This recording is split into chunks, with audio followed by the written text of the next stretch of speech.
kui ma väike poiss olin, siis ma lugesin raamatuid merele minemisest ja laeva ehitusest ja see koht, kus ma praegu istun, on väga lähedal kohale, kus on tehtud hulga laevu, mis on lastud merre, mis on toonud siin selle kandi rahvale palju jõukust.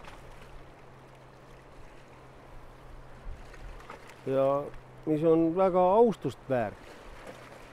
Sellepärast ma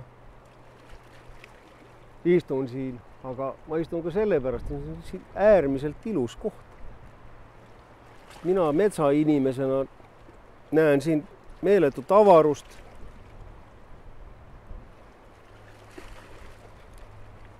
Ja hing saab kuidagi puhata sellest siblivast pildist silma ees.